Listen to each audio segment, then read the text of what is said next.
Irvine, a city in California, is a favorite among the Chinese community. Located in Orange County, southeast of Los Angeles, it's about an hour's drive away. According to 2020 data, Irvine's population is around 300,000, with Asian Pacific Islanders making up 45%. This makes it the city with the highest density of Asian Americans in the entire United States. Notable companies in Irvine include Blizzard Entertainment, the polarizing game company, Taiwan's Foxconn, and the hard drive giant Western Digital.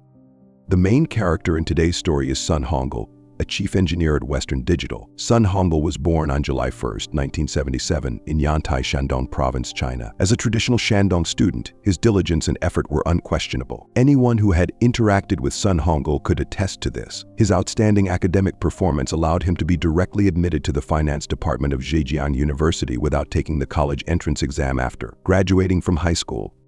Moreover, just a month after enrolling at Zhejiang University, another opportunity arose at that time. The National University of Singapore and Zhejiang University had a cooperative project intending to select 32 outstanding students from Zhejiang University for free education at the National University of Singapore. With his excellent academic record, Sun Hongle was fortunate to be selected. He successfully moved to Singapore. After graduating from the National University of Singapore, Sun Hongle pursued a master's degree in electronic engineering.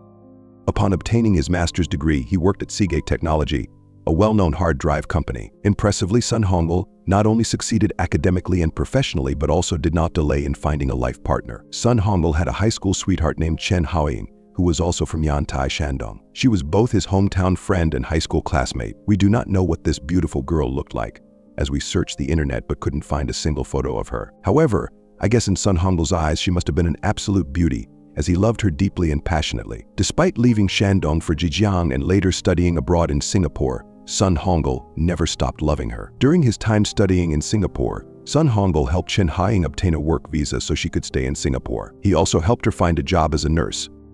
On February 6, 2003, Sun Hongle and Chen Haoying got married in Singapore. 4 years later, in 2007, their son David was born in Singapore. Although the family of 3 lived a prosperous life in Singapore, the young couple decided to pursue their American dream while they were still young. A year later, in February 2008, Sun Hongle received a high-paying job offer from Western Digital, the American hard drive giant. The family of 3 smoothly immigrated to the US and settled in Irvine.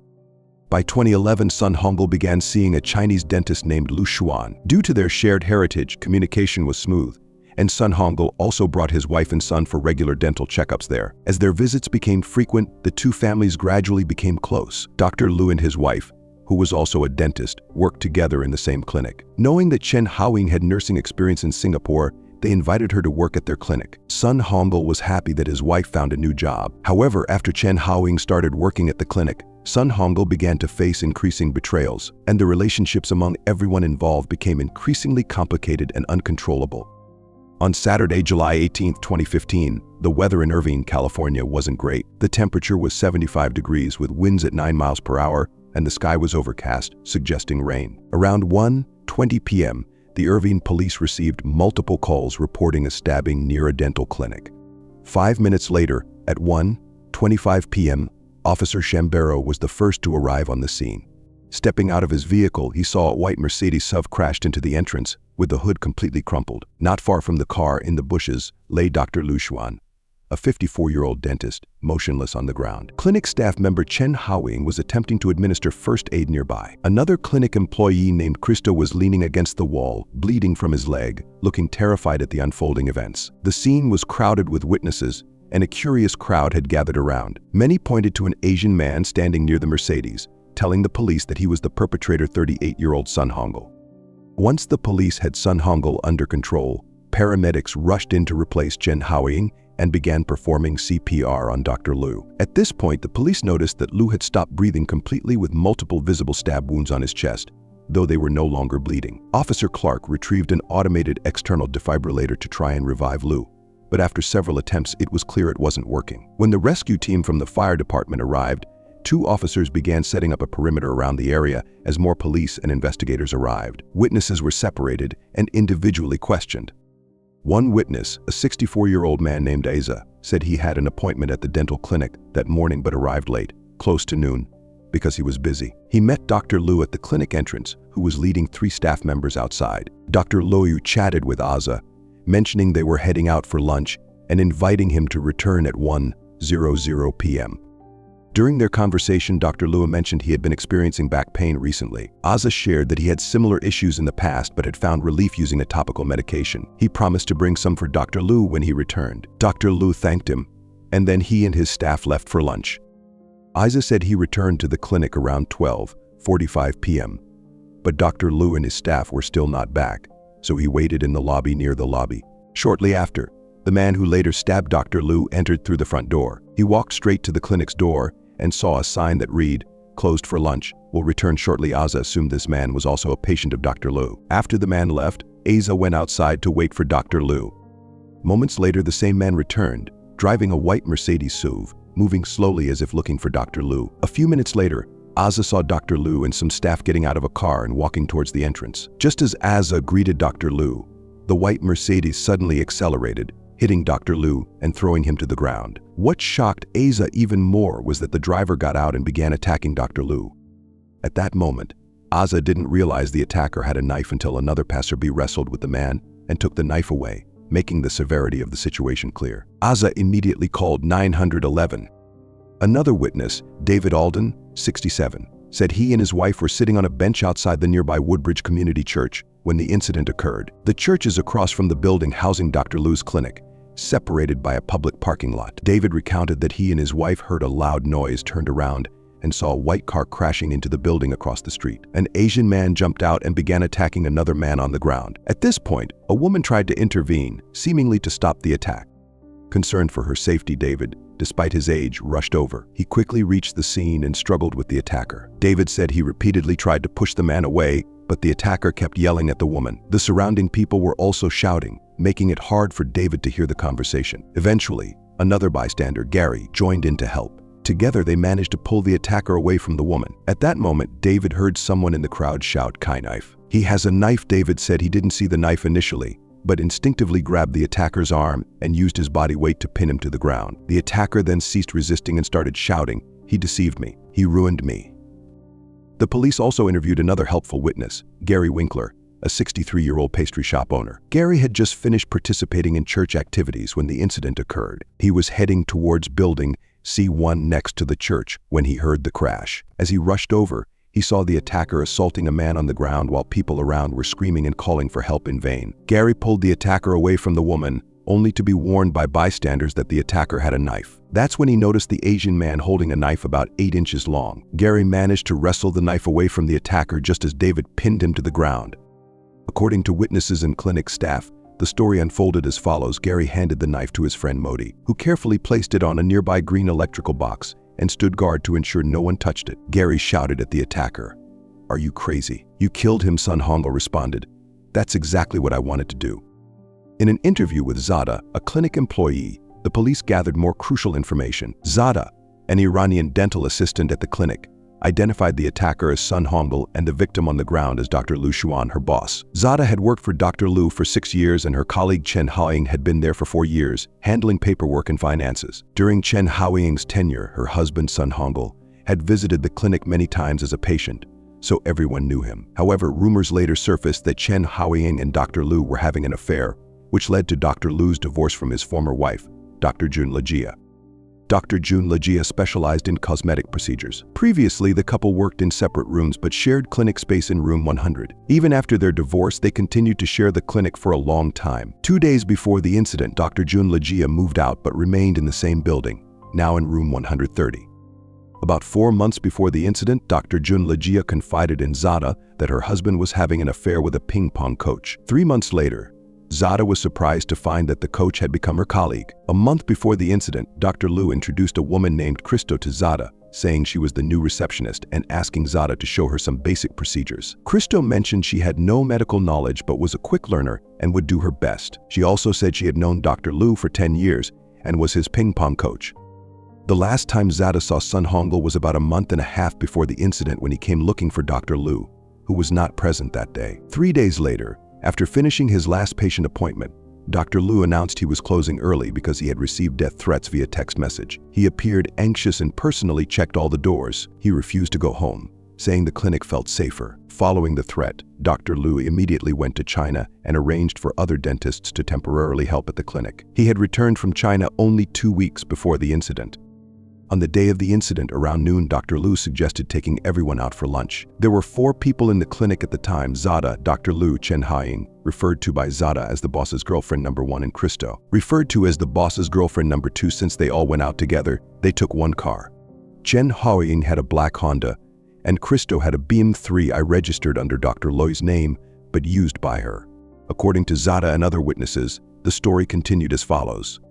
Dr. Lu drove to work that day in a rented Toyota Corolla. Among the 4, Zada's car, a black Nissan Rogue SUV, was the largest, so they all rode in Zada's car to a nearby Korean barbecue restaurant. After lunch, around 1:00 p.m., they returned to the parking lot outside the clinic. Dr. Lu sat in the front passenger seat. Seeing 2 patients standing at the building entrance, he quickly got out and started talking to a man named Aza. As they exchanged a few words, a white Mercedes suddenly sped toward them, hitting Dr. Lu directly.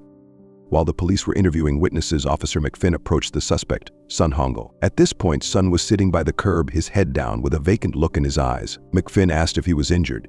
Without lifting his head, Sun Hongle responded, "Can you kill me? I don't want to live anymore." "She deceived me and cheated on me with that man," McFinn then asked. "So you deliberately ran into him?" Sun Hongle answered. "Yes," when asked why. Sun didn't directly respond but kept repeating, "Kill me. I don't want to live. Just shoot me." Seeing that Sun Hongle was unwilling to talk further, McFinn left other officers to guard him and continued interviewing witnesses. Meanwhile, another officer began questioning Chen Haiying. At this point, Chen was sitting on a red flower bed in the parking lot wearing dark blue nurse scrubs, her hands, arms, stomach, and pants smeared with blood. Facing the officer's questions, Chen Haiying revealed a shocking detail. The victim, Dr. Lu, was not only her boss but also her boyfriend. The attacker was her husband, Sun Hongle. Despite appearing upset, Chen's tone remained remarkably calm and showed little emotional fluctuation. As rain began to fall, the officer continued the interrogation. Chen explained that she had married Sun Hongle in 2003, and they had an 8-year-old son. She stated that she and Dr. Lu began their affair while working together in January 2014. By September of that year, Sun had discovered her infidelity, and the couple started sleeping separately. In October, they filed for divorce, and Chen moved out. Since Dr. Lu was already married, she couldn't move in with him, and instead stayed with him temporarily at a hotel in Lake Forest. After 2 weeks at the hotel, Dr. Lu took her to China during Thanksgiving in November. Chen flew back to Irvine to spend the holiday with her son, which rekindled a sense of family between her and Sun Hongle. After Thanksgiving, she returned to China to meet Dr. Lu and officially ended their relationship. On January 22nd of that year, she returned to the US alone, reconciled with Sun Hongle, and resumed living with him and their son. The family even vacationed in Hawaii together, enjoying their time. Chen noted that although she had broken up with Dr. Lu, they kept in touch via WeChat. 4 months later, in May 2015, Dr. Lu returned to the US, staying for just 3 weeks before heading back to China. During those 3 weeks, he was extremely busy. Dr. Lu invited Chen Haiying to his hotel to talk, and she agreed, which rekindled their relationship. Poor Sun Hongle thought his family had been mended, and that his wife had returned to him, but it was all a deception. When Sun discovered his wife's renewed infidelity, he gave her an ultimatum: stay with him and their son or leave for Dr. Lu. Chen chose to stay with her husband. When asked about the weapon, Chen said that Sun had bought the knife in May 2015, 2 months before the incident. At the time, Sun claimed he bought the knife for hunting, but according to Chen, he had never gone hunting in all their years together. Strangely, just a day or 2 after buying the knife, Sun also purchased a small safe to store it. The knife was about 10 inches long and could not be folded. Chen described that around 1:00 p.m.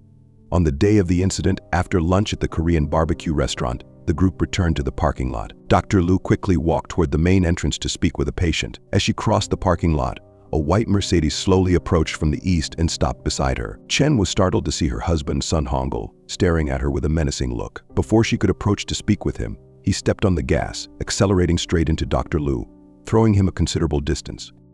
As Dr. Lu tried to get up from the bushes, Sun rushed at him with the knife in hand. Chen said she immediately ran over, standing between Dr. Lu and Sun, trying to grab Sun's right hand that held the knife, but she couldn't stop him. At this point, several bystanders rushed to help and eventually pulled Sun away. Seeing Dr. Loyo on the ground, Chen used her nursing skills to perform CPR. After the police took over, she ran to Sun, asking why he did this. Sun replied that it was too late and asked her to take care of their son and his parents.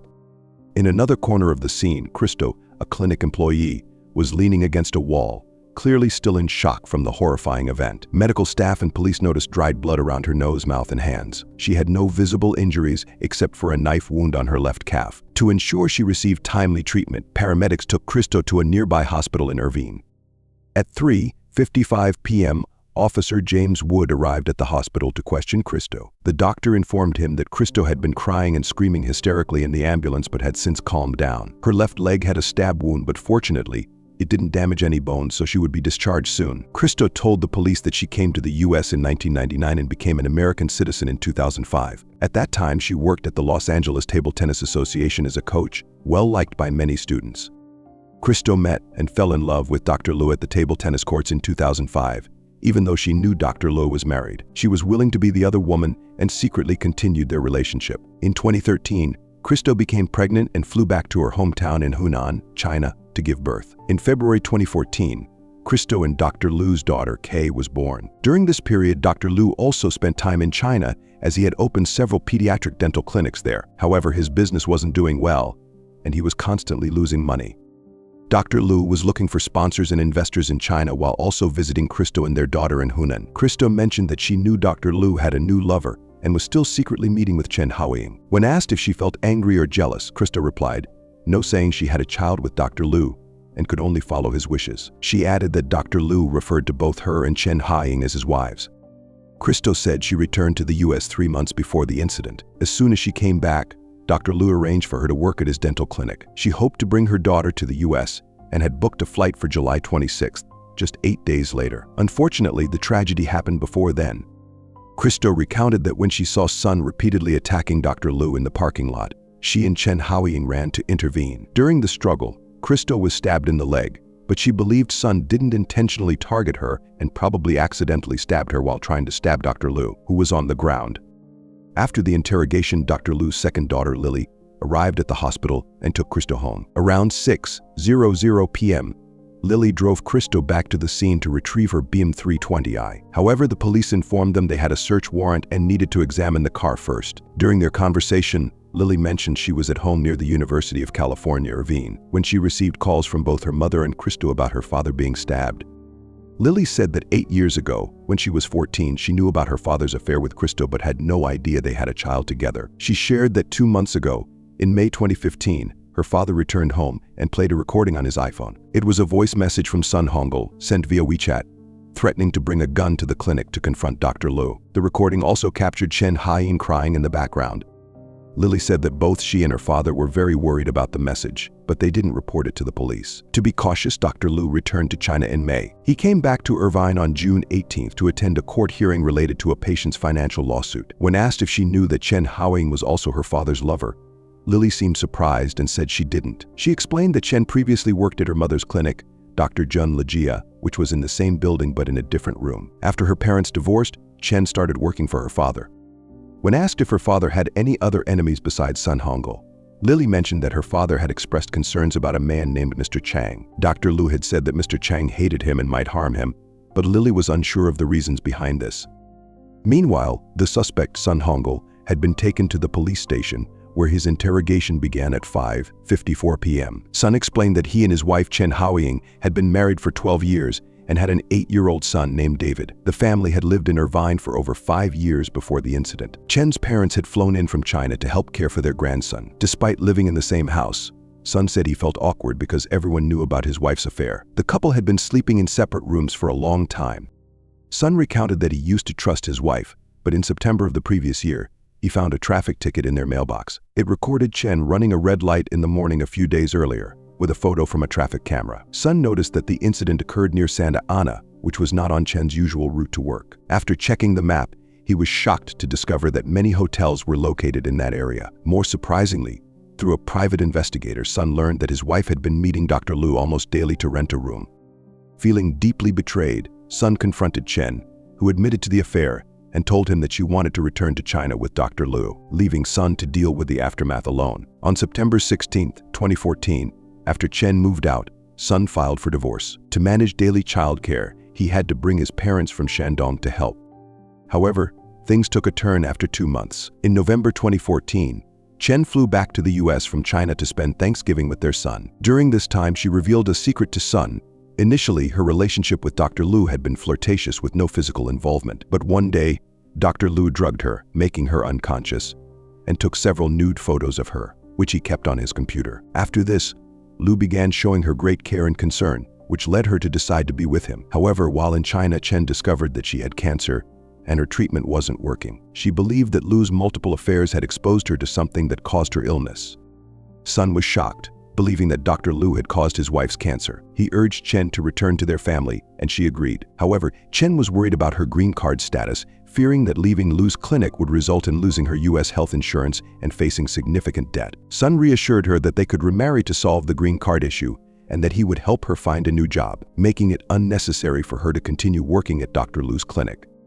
In January 2015, after Chen returned to the US, Sun hired a lawyer to withdraw the divorce petition. Records show that on April 24, 2015, 3 months before the incident, Sun and Chen officially remarried. Facing police interrogation, Sun stated that after remarrying, he quickly realized that his wife was still deceiving him. Outwardly, Chen had found a new job in Newport Beach, but she continued her secret relationship with Dr. Lu. Sun said that by this time Lu's clinic was struggling financially, so Chen left him to return to Sun, not only wanting a green card but also full custody of their son in their home in Irvine. Upon discovering his wife's ongoing secret meetings with Dr. Lu, Sun repeatedly told Chen that he wanted to kill Lu. When the police asked if he also wanted to kill his wife, Sun immediately responded, "I could never harm my wife." He said he still had feelings for her and hoped they could reconcile, but he harbored deep hatred for Dr. Lu alone.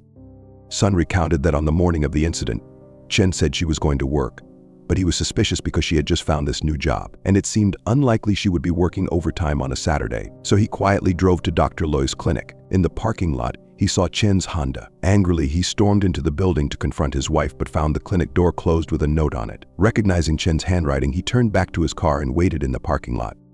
When he saw Dr. Lu and his wife getting out of a car together, rage and hatred consumed him. Initially, he intended to talk to them, but everything became a blur in his mind. According to Sun and other witnesses, the story continued as follows. Initially, Sun planned to confront Chen and Dr. Lu, but in his fury, he stepped on the gas and rammed into Dr. Lu, sending him flying. He then grabbed the knife he had prepared in the car and charged at Lu. At this point, we have heard the testimonies of most people involved in the case. However, there is one more person, although not present at the scene, whose testimony could help us understand the whole story better. 2 days after the incident, on July 20th, the police interviewed Dr. June Legia, the victim's wife, to gather more information. Dr. June Legia, born in 1964, was 4 years younger than her husband, Dr. Lu. She graduated from Sichuan University, a few years behind Lu, but they studied different majors. One pursued dentistry, and the other internal medicine. They married in 1988. Their first daughter, Janice, was born in 1991, their second daughter, Lily, in 1993, and their youngest son, Jack, in 2002. Seeking better opportunities, the couple emigrated to the US. During their time in the US, Dr. Lu completed a master's degree at the University of California, San Francisco, and a doctorate in dentistry at the University of California, Los Angeles. Meanwhile, June Legia earned 2 doctorates in medicine and molecular biology at UCLA. In 2005, Dr. June Legia opened her own cosmetic and anti-aging clinic in Irvine. In 2009, she was featured in a special interview on Phoenix TV discussing anti-aging issues on the Daily Topic program.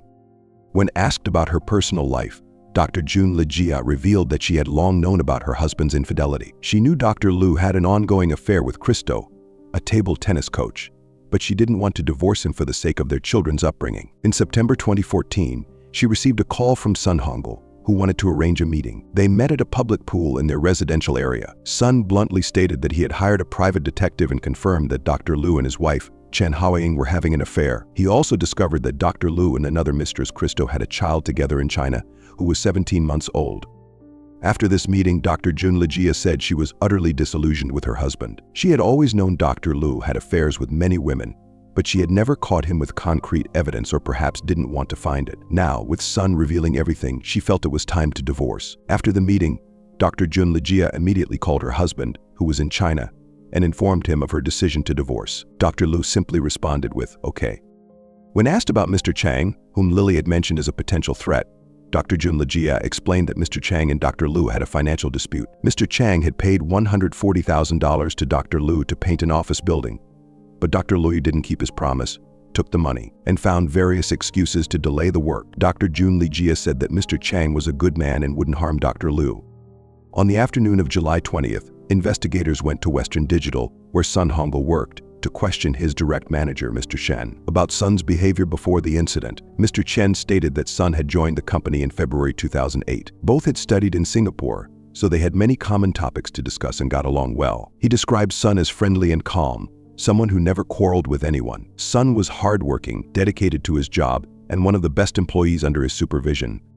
A year before the incident, in July 2014, Mr. Chen personally wrote a recommendation letter proposing Sun for a promotion. Sun was then promoted to the position of chief engineer. When asked about Sun's personal life, Mr. Chen mentioned that in September of the previous year, Sun confided that his wife was having an affair with a dentist and had left to live with him, abandoning their child. To take care of his son, Sun had to bring his parents from China to help. Mr. Chen said that Sun had tears in his eyes while recounting this. Mr. Chen explained that, according to company procedures, he had one-on-one meetings with employees every 2 weeks to review progress reports. The last time he met with Sun was 3 days before the incident, on July 15th. At that time, Sun appeared completely normal. In the work log, Mr. Chen had rated Sun's performance as excellent overall. Sun had a bright future, but since moving to the US, he had faced many personal challenges, ultimately leading to an irreparable mistake. 5 years after the incident, in September 2020, this sensational case among the Chinese community in the US finally went to trial. During the trial, over 4 hours of cross-examination, Sun detailed the complex relationship between himself, his wife Chen Haiying, the victim Dr. Liu, and the table tennis coach Christo. He admitted to having threatened to kill Dr. Liu multiple times before the incident, expressing sentiments like he should die and he deserves to die. However, he defended himself by claiming that he did not intend to kill Dr. Liu when he drove to the clinic that day. He only wanted to talk to Chen and ask why she kept deceiving him. But when he saw Chen in the parking lot, he lost control of his emotions and acted impulsively. His lawyer argued that Sun was blinded by rage at that moment and should be convicted of manslaughter rather than first-degree murder.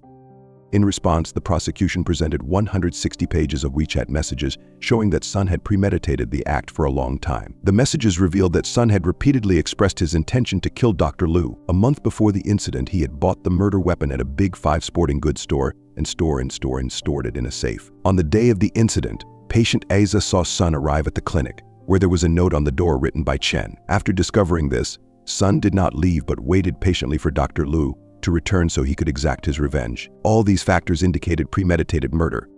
Sun's lawyer argued that the WeChat messages between Sun and Chen suggested that the knife was meant to protect Chen. Sun had exposed the affair between Dr. Liu and Chen to Dr. Liu's wife. The lawyer also claimed that Dr. Liu's wife had connections with some gang members who had used nude photos of Chen to threaten her. Sun bought the knife out of fear that his wife would be retaliated against. While this defense seemed plausible, the jury deliberated for just 1 day before unanimously concluding that Sun was guilty of first-degree murder. The judge ultimately sentenced him to 26 years in prison. After the initial verdict, Sun appealed. However, on March 29, 2022, the Orange County Supreme Court rejected his appeal and upheld the original sentence. The earliest he could apply for parole would be in 2041. By that time, at the age of 64, if he exhibited good behavior, he might still be released and live a peaceful second half of his life. In this love triangle case in Irvine, no one emerged victorious. Although people often say respect the dead, the victim, Dr. Liu, was indeed a despicable person. For his selfish interests, he hurt his wife, his 3 children, his mistress Christo, and their daughter Kay. From the beginning, apart from excelling academically and flirting with women, Dr. Liu seemed to have no exceptional talents. His dental clinic received only 8 reviews on its website, 5 of which were very low, ranging from 1 to 2 stars. Patients complained that while the clinic's environment was good, Dr. Liu himself lacked skill and often encouraged unnecessary surgeries. More importantly, despite his qualifications, he could not fix patients' teeth effectively. Moreover, his heavily accented English made communication difficult. All 5 patients stated they would not return.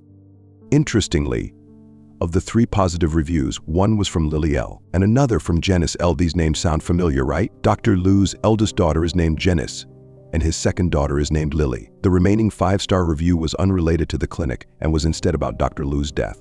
This suggests that Dr. Liu's clinic had a poor reputation, likely contributing to its struggling business and his haste to return to China. On the other side, Chen Haiying claimed that Dr. Liu drugged her, took photos, and gradually trapped her in his love affair. She also told Sun that Dr. Louis infected her with a sexually transmitted disease, which eventually developed into cancer. However, the police had a different view of her statements. In his notes, investigator Davis specifically mentioned, "Although uncertain, we believe these diseases are fabricated." From the testimonies of various witnesses, it is clear that deep down, Sun Hongle knew that Chen was unprincipled and a habitual liar. He knew she had deceived him many times, continuing her secret affair with Dr. Liu. He understood that Chen was extremely selfish, willing to do anything immoral to obtain a green card and pay for her medical treatment. According to Dr. Liu's daughter Lily, she believed that Chen was nothing more than a con artist.